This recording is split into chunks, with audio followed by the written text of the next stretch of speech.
Hey, public!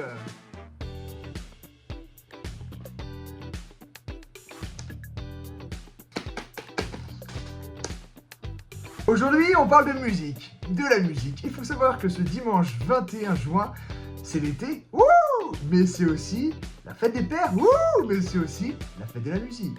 On va pas parler de la musique avec tes 47 millions de chansons en un clic, hein, merci Spotify. Non, on va parler de la vraie musique, et celle qui skippait à tous les virages, tu sais. T'es là et ça skip, et ça skip. Ça, c'est le vrai son, mes amis.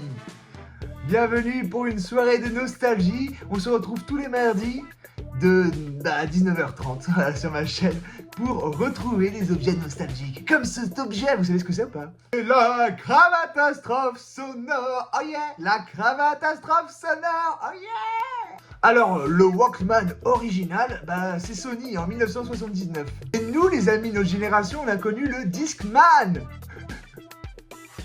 Lecteur CD portable, l'objet le plus fragile du monde que l'humanité a jamais créé.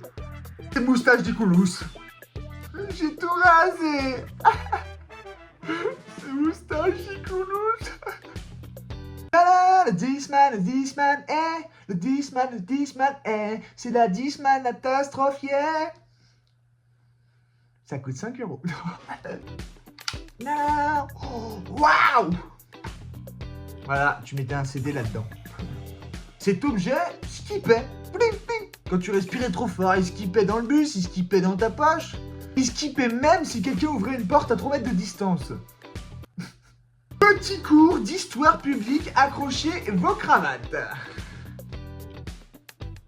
Prise chronologique. 1979, Sony invente le Walkman. Les cassettes. Les gens écoutent de la musique dans le métro pour la première fois. Révolution sociale. Les gens arrêtent de se parler.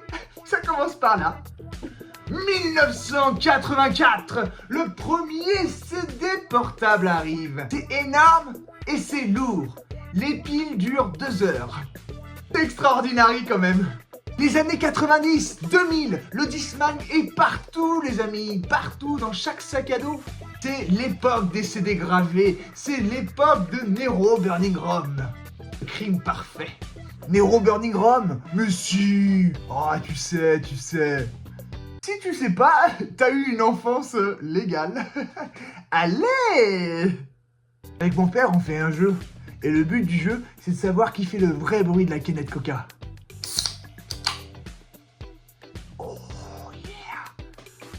Tu veux te rafraîchir pendant un match de foot, vu que c'est la Coupe du Monde, ou tu veux danser pendant la fête de la musique, bois un coca.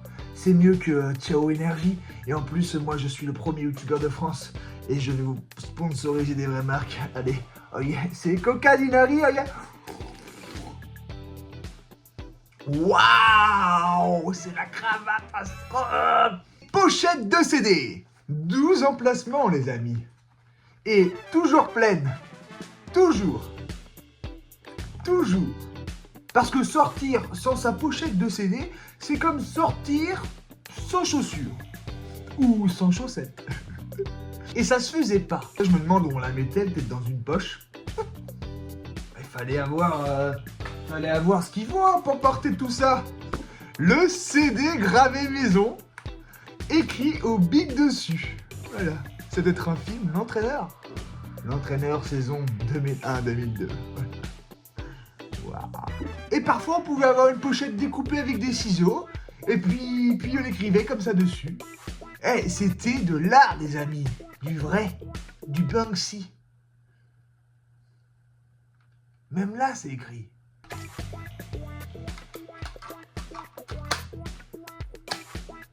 Quand t'appuyais sur play, j'ai pas de pile, je sais pas comment ça marche. Quand t'appuyais sur play et que ça skippait, c'était la méga loose.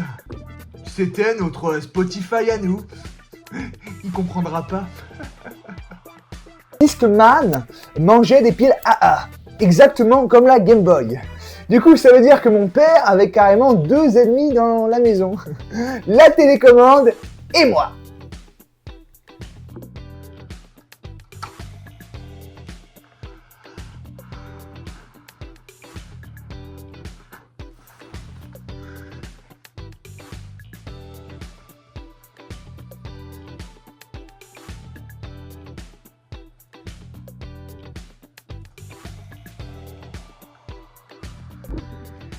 À ce moment-là, normalement, ça marche. Bon, moi ça marche pas parce que j'ai pas de pile, mais dans la logique, quand tu faisais ça après, ça marchait, il y avait plus de skippage. Techniquement, le frottage de CD sur la chemise, ça riait quand même. On le faisait quand même. Voilà, c'est comme souffler dans la cartouche de Game Boy, tu vois. C'était notre patrimoine. À nous, c'est extraordinaire. Les écouteurs fournis avec le Discman. Vous savez, ces écouteurs en mousse orange tenaient même pas dans les oreilles et la mousse elle tombait. Le son était horrible. Mais on les utilisait quand même parce que c'était inclus dans la boîte et donc nous on n'est pas des ingrats. Tu voulais écouter ton Discman dans la voiture à papa qui faisait voiture radio cassette. L'adaptateur cassette, tu branchais ça dans l'autoradio, tu branchais ton Discman et tu avais de la musique dans la voiture. Magie. Avec le bruit de la cassette en fond par contre, tout le temps. On n'appelait pas ça un bug, on appelait ça la texture sonore de notre enfance. Discman, oui, c'est pas juste un lecteur CD, c'est choisir 12 chansons le soir avant de sortir. C'est espérer que ça ne skippe pas. C'est espérer que les piles tiennent. Construire sa playlist à la main, chanson par chanson, avec un stylo bille. Spotify t'a tout donné, mais le Discman, lui, t'a appris à choisir. Ciao les amis, c'était Marc Édouard et on se retrouve mardi prochain à 19h30. Oh yeah!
Thank you.